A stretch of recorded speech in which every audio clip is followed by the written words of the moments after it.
जय माता दी दोस्तों, आप सभी को गुप्त नवरात्रि की हार्दिक शुभकामनाएं। साल भर में कुल 4 नवरात्रि आती हैं। चैत्र मास की नवरात्रि, आश्विन मास की, माघ मास और आषाढ़ मास की नवरात्रि गुप्त नवरात्रि कहलाती है। इसमें माँ दुर्गा के 9 स्वरूपों की जैसे हम पूजा उपासना करते हैं, इसमें हम 10 महाविद्याओं की पूजा उपासना करते हैं, जिसमें कि जो भी माता की पूजा उपासना की जाती है, वो गुप्त रूप से की जाती है। वैसे तो यह नवरात्रि साधनाओं के लिए यानी कि साधना के लिए मानी जाती है, जो कि तंत्र मंत्र के लिए प्रयोग की जाती है। लेकिन गृहस्थ जीवन में भी रहकर हम इस नवरात्रि के लिए पूजन उपासना कर सकते हैं, व्रत पूजा पाठ और कलश स्थापना कर सकते हैं। गुप्त नवरात्रि जो कि साल 2025 में माघ मास की गुप्त नवरात्रि 30 जनवरी से प्रारंभ हो रही है और इस दिन माँ दुर्गा के स्वरूप माँ काली जी की पहली महाविद्या की पूजा उपासना की जाएगी। तो दोस्तों, आज की इस वीडियो में मैं आपको गुप्त नवरात्रि कब से प्रारंभ हुई है और गुप्त नवरात्रि की व्रत कथा, दुर्गा नवरात्रि की व्रत कथा, माँ काली की व्रत कथा, इन तीनों प्राचीन कथाओं का एक संगम बना के आपको इस वीडियो में मैं पेश करने जा रही हूँ। तो चलिए आज की कथा हम प्रारंभ करते हैं।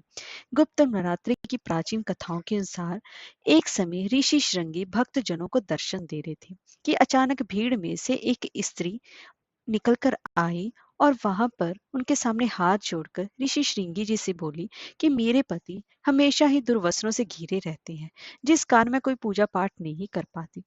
धर्म और भक्ति से जुड़े पवित्र कार्यों का मैं संपादन भी नहीं कर पाती। यहाँ तक कि ऋषियों को उनके हिस्से का अन्न भी मैं समर्पित नहीं कर पाती। मेरे पति मांसाहारी हैं, जुआरी हैं, लेकिन मैं माँ दुर्गा की सेवा करना चाहती हूँ।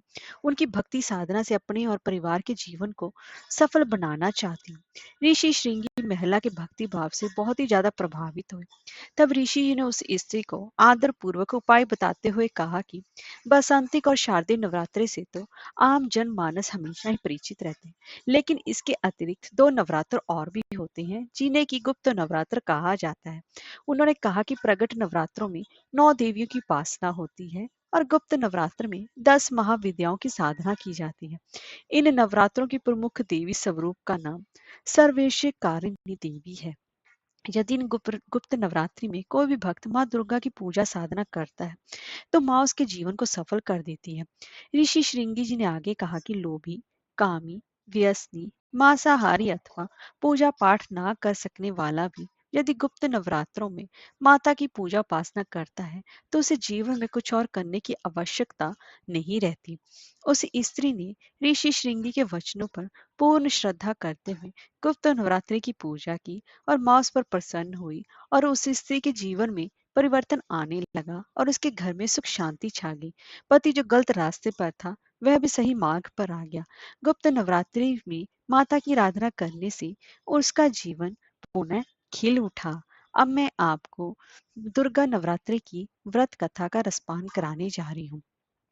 एक बार बृहस्पति जी बोले कि हे ब्रह्मा जी, आप अत्यंत ही बुद्धिमान, चारों वेदों को जानने वाले, सर्वशास्त्र और श्रेष्ठ हो। हे प्रभु, कृपा कर आप मेरा वचन सुनिए। चैत्र, आश्विन, माघ और आषाढ़ मास के शुक्ल पक्ष में नवरात्र का व्रत और उत्सव क्यों किया जाता है? हे भगवान, इस व्रत का फल क्या है? किस प्रकार करना उचित है? और पहले इस व्रत को किसने किया? सविस्तार पूर्वक कहो। बृहस्पति जी का ऐसा प्रश्न सुनकर तो उन्होंने कहा कि तुमने प्राणियों के हित की करने की इच्छा से बहुत ही अच्छा प्रश्न किया है। जो मनुष्य मनोरथ पूर्ण करने वाली दुर्गा महादेवी सूर्य नारायण को ध्यान करती हैं, वे मनुष्य धन्य हैं। यह नवरात्र व्रत संपूर्ण कामनाओं को पूर्ण करने वाला है। इसके करने से पुत्र चाहने वालों को पुत्र, धन चाहने वालों को धन, विद्या चाहने वालों को विद्या और सुख चाहने वालों को सुख मिल सकता है। इस व्रत को करने से रोगी मनुष्य का रोग दूर हो जाता है और कारागार में पड़ा हुआ मनुष्य बंधन से छूट जाता है। मनुष्य की तमाम विपत्तियां दूर हो जाती हैं और उसके घर में संपूर्ण संपत्तियां आकर उपस्थित हो जाती हैं। बंध्या और काक बंध्या के इस व्रत को करने से पुत्र हो जाता है। समस्त पापों को दूर करने वाले इस व्रत को करने से ऐसा कौन सा मनोरथ है जो सिद्ध नहीं हो सकता? यदि व्रत करने वाला मनुष्य सारे दिन का उपवास ना कर सके, तो एक समय भोजन करे और उस दिन बांधवों सहित नवरात्र व्रत व्रत की कथा का श्रवण करें। सो हे बृहस्पति, जिसने पहले इस महाव्रत को किया है, उसका पवित्र इतिहास मैं तुम्हें सुनाता हूँ। तुम सावधान होकर सुनो। इस प्रकार ब्रह्मा जी के वचन सुनकर बृहस्पति जी ओम बोले, हे ब्राह्मण, मनुष्यों का कल्याण करने वाले इस व्रत के इतिहास को मेरे लिए कहा, मैं सावधान होकर सुन रहा हूँ। आपकी शरण में आए हुए मुझ पर कृपा करो। ब्रह्मा जी बोले, पीठत नाम के एक मनोहर नगर में एक अनाथ नाम का वहां पर एक ब्राह्मण रहता था। मैं भगवती दुर्गा का बहुत ही बड़ा भक्त था और उसके संपूर्ण सद्गुणों से युक्त मानव ब्रह्मा की सबसे पहली रचना हो ऐसी यथार्थ नाम वाली सुमति नाम की एक अत्यंत ही सुंदर कन्या पैदा हुई। वह कन्या सुमति अपने घर के बालकपन में अपनी सहेलियों के साथ क्रीड़ा करती इस प्रकार बढ़ने लगी जैसे शुक्ल पक्ष में चंद्रमा की कला बढ़ती है। उसका पिता प्रतिदिन दुर्गा जी की पूजा और होम किया करता था। उस समय वह भी नियम से वहां पर उपस्थित होती थी। एक दिन वह सुमति अपनी सखियों के साथ खेलने लगे और भगवती के पूजन में उपस्थित नहीं हुई।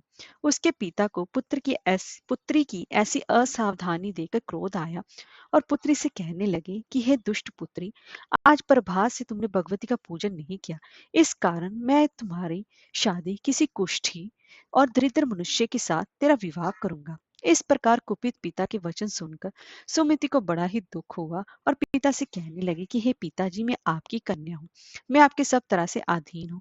जैसी आपकी इच्छा हो मेरा विवाह कर सकते हो, होगा वही जो मेरे भाग्य में लिखा है। मेरा तो इसी पर पूर्ण विश्वास है। मनुष्य न जाने कितने मनोरथों को चिंतन करता है, पर होता वही है जो भाग्य में विधाता ने लिखा है। जो जैसा करता है उसका फल भी उसे कर्म के अनुसार ही मिलता है, क्योंकि कर्म करना मनुष्य के अधीन है पर फल देव के अधीन है। जैसे अग्नि में पड़े हुए त्रिंदी की उसको अधिक प्रतीत कर देते हैं, उसी तरह अपनी कन्या के ऐसे निर्भयता से कहे वचन सुनकर उस ब्राह्मण को बहुत अधिक क्रोध आया। तब उसने अपनी कन्या का विवाह एक कुष्ठी के साथ कर दिया और अत्यंत क्रोध होकर पुत्री से कहने लगा, जाओ जल्दी जाओ, अपने कर्मों का फल भोगो। देखो केवल भाग्य के भरोसे पर रहकर क्या करती हो। इस प्रकार से कहे हुए पिता के कटु वचनों को सुनकर सुमति अपने मन में विचार करने लगी कि आहो, मेरा बड़ा ही दुर्भाग्य है जिससे मुझे ऐसा पति मिला। इस तरह अपने दुखों का विचार करती हुए सुमति अपने पति के साथ वन को चलेगी और भयानक वन में कुशा युक्त स्थान पर उन्होंने वह रात बड़े ही कष्ट से व्यतीत की। उस गरीब बालिका की ऐसी दशा देखकर भगवती पूर्ण पुण्य के प्रभाव से प्रकट होकर सुमिति से कहने लगी कि हे ब्राह्मणी, मैं तुम पर प्रसन्न हूँ, तुम जो चाहे वरदान मांग सकती हो, मैं प्रसन्न होने पर मनोवांछित फल देने वाली हूँ। इस प्रकार भगवती दुर्गा का वचन सुनकर ब्राह्मणी कहने लगी कि आप कौन है जो मुझ पर प्रसन्न हुई हो। ये सब मेरे लिए कहा और अपनी कृपा दृष्टि से मुझ दासी को आप कृतार्थ करें। ऐसे ब्राह्मणी के वचन सुनकर देवी कहने लगी कि मैं आदि शक्ति हूँ और मैं ही ब्रह्मा विद्या और सरस्वती हूँ। मैं ही प्रसन्न होने पर प्राणियों के दुख दूर कर उसको सुख प्रदान करती हूँ। सो हे ब्राह्मणी, मैं तुम पर तुम्हारे पूर्व जन्म के पुण्य के प्रभाव से अत्यंत ही प्रसन्न हूँ। तुम्हारे पूर्व जन्म का वृतांत सुनाती हूँ, सुनो। तो पूर्व जन्म में निषाद भील की स्त्री थी और अति ही पतिव्रता भी थी। एक दिन तेरे पति निषाद ने चोरी की और चोरी करने के कारण तुम दोनों को सिपाहियों ने पकड़ लिया और ले जाकर जेल खाने में कैद कर दिया। उन लोगों ने तेरे को और तेरे पति को भोजन भी नहीं दिया।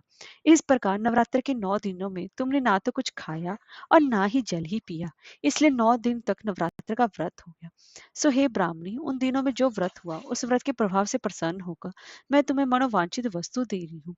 तुम्हारी जो इच्छा है सो तुम मांगो। इस प्रकार दुर्गा जी के कहे वचन सुनकर ब्राह्मणी बोली कि अगर आप मुझ पर प्रसन्न है तो हे दुर्गे माँ, मैं आपको प्रणाम करती हूँ।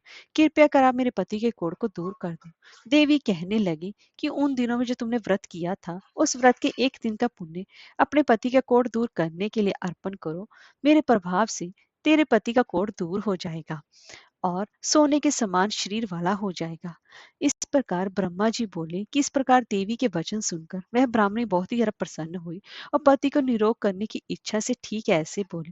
तब तक उसके पति का शरीर माँ दुर्गा की कृपा से कुष्ठहीन होकर अति कांति युक्त हो गया, जिसकी कांति के सामने चंद्रमा की कांति भी क्षीण हो जाती है।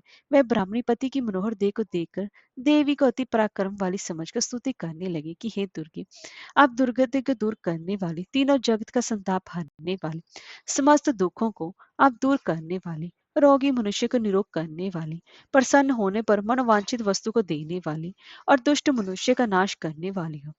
तुम ही सारे जगत की माता और पिता हो। सो हे अम्बे, मुझे अपराध रहित अबला की मेरे पिता ने कुष्ठ के साथ विवाह कर मुझे घर से बाहर निकाल दिया। उसकी निकाली हुई मैं पृथ्वी पर घूमने लगी।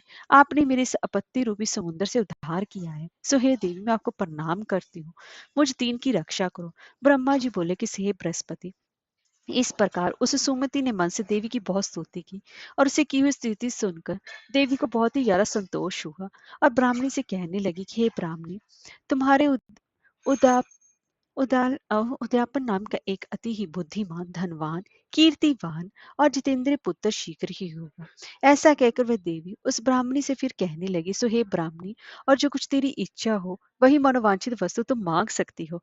ऐसे भगवती दुर्गा का वचन सुनकर सुमति बोली कि हे भगवती दुर्गे, अगर आप मेरे पर प्रसन्न है तो कृपा कर मुझे नवरात्र की विधि बताइए। सो हे दयावती, जिस विधि से नवरात्र व्रत करने से आप प्रसन्न होती हैं, उस विधि और उसके फल को मेरे लिए विस्तार से वर्णन करें। इस प्रकार ब्राह्मणी के वचन सुनकर दुर्गा कहने लगी, हे ब्राह्मणी, मैं तुम्हारे लिए संपूर्ण पापों को नाश करने वाली नवरात्र व्रत विधि को बताती हूँ, जिसको सुनकर तमाम पापों से छूटकर मोक्ष की प्राप्ति होती है। चैत्र, आश्विन, माघ या फिर आषाढ़ मास के शरद शुक्ल पक्ष की प्रतिपदा से लेकर 9 दिन की विधि पूर्वक व्रत करें। यदि दिन भर व्रत ना कर सके तो एक समय का भोजन करें। पढ़े लिखे ब्राह्मणों से पूछकर घट स्थापना करें और वाटिका बनाकर उसको प्रतिदिन जल से सींचे।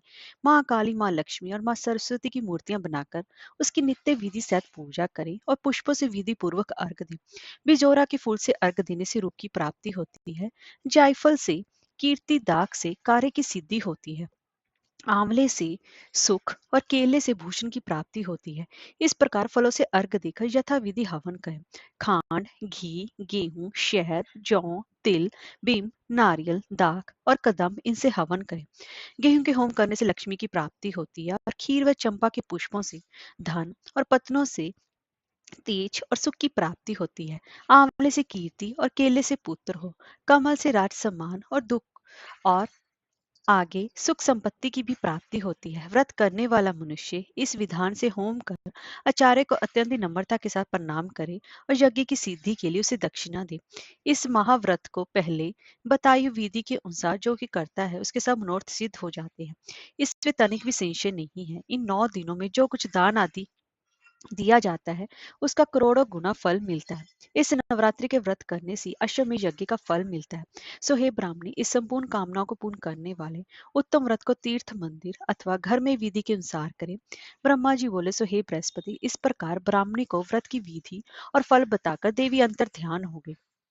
जो मनुष्य या स्त्री इस व्रत को भक्ति पूर्वक करता है वह इस लोक में सुख पाकर अंत में दुर्लभ मोक्ष को प्राप्त होता है।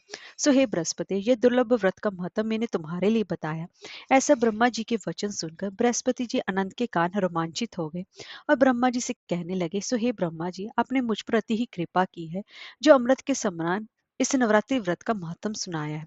सो हे प्रभु, आपके बिना और कौन इस महात्म को सुना सकता है। ऐसे बृहस्पति जी के वचन सुनकर ब्रह्मा जी बोले कि हे बृहस्पति, तुमने सब प्राणियों के हित करने वाले इस अलौकिक व्रत को पूछा है, इसलिए तुम धन्य हो। ये भगवती शक्ति संपूर्ण लोकों का पालन करने वाली इस महादेवी के प्रभाव को और कौन जान सकता है। अब मैं आपको माँ काली की व्रत कथा का रसपान कराने जा रही हूँ। हिंदू धर्म में माँ काली का प्रमुख स्थान है। माँ काली का अर्थ है समय और काल। ऐसा माना जाता है कि इनकी उत्पत्ति समय और काल पापियों के नाश के लिए हुई थी। समय और काल से भी कोई भी नहीं बच सकता, यह सभी को निगल जाता है। माता पार्वती ने यह भयानक रूप पापियों के विनाश के लिए धारण किया था। माँ काली पापियों के लिए विनाश है और अपने भक्तों के लिए प्रेम से भरी हुई है। जो भी प्राणी सच्चे मन से माँ की भक्ति करता है, माँ उसे मनोवांछित फल देती है। माँ काली की कथा, एक समय दारुक नाम के एक पापी असुर ने ब्रह्मा जी की तपस्या करके उन्हें प्रसन्न कर लिया। ब्रह्मा जी से पाए वरदान के कारण दारू अत्यंत ही बलशाली हो गया और वह देवताओं और ब्राह्मणों को परेशान करने लगा। वह उन पर अत्याचार करने लगा। धार्मिक अनुष्ठान यज्ञ बंद करवा दिए और स्वर्ग लोक को चला गया। सभी देवता विचलित होकर ब्रह्मा जी और विष्णु जी के पास सहायता मांगने के लिए चले गए। ब्रह्मा जी ने बताया कि दारू का नाश सिर्फ स्त्री के हाथ से ही हो सकता है। सभी बड़े देवता भी उससे युद्ध में हार चुके थे। अंत में ये निश्चय किया गया कि दारू का वध भगवान शिव की पत्नी माता पार्वती करेंगी। भगवान शिव ने अपना तीसरा नेत्र खोलकर भयानक और प्रचंड महाकाली को जन्म दिया। उनका शरीर काले रंग का था और माँ काली के माथे पर तीसरा नेत्र और चंद्र रेखा थी। उनके हाथों में त्रिशूल और कई प्रकार के अस्त्र शस्त्र थे। महाकाली के प्रचंड रूप को देखकर सभी देवता थर थर कांपने लगे और वहां से भागने लगे। युद्ध में दारू महाकाली से पराजित हुआ। इस तरह उस दुष्ट का अंत हुआ। महाकाली के भयानक रूप से चारों तरफ अग्नि की भयानक लपटें उत्पन्न हो गई और महाकाली के क्रोध को सिर्फ भगवान शिव ही रोक सकते थे। इसलिए उन्होंने एक बालक का अवतार लिया। भगवान शिव शमशान पहुंचे और वहां बालक के रूम में लेट कर रोने लगे। छोटे बालक को देखकर महाकाली का क्रोध शांत हो गया और उनके हृदय में ममता भावना जागृत हो गई और उन्होंने शिव रूपी इस छोटे बालक को उठा लिया और अपने सीने से लगा लिया। इस प्रकार से शिव जी ने उनके क्रोध को पी लिया और इस प्रकार महाकाली का भयानक और प्रचंड क्रोध शांत हुआ। उसके बाद महाकाली मूर्छित हो गई। उन्हें होश में लाने के लिए भगवान शिव ने तांडव नृत्य किया और होश में आने पर वह पुनः माता पार्वती के रूप में आ चुकी थी। माता पार्वती भगवान शिव का नृत्य देखकर नृत्य करने लगी, जिसके कारण उन्हें योगिनी के नाम से भी पुकारा जाता है। और इसके अलावा महाकाली ने महिषासुर चंड मुंड रक्तबीज शुंभ निशुंभ जैसे राक्षस का वध भी किया था। इसीलिए माँ काली इसीलिए दुश्मनों का नाश करने के लिए माँ काली की पूजा उपासना और उनकी साधना की जाती है। जय माँ काली।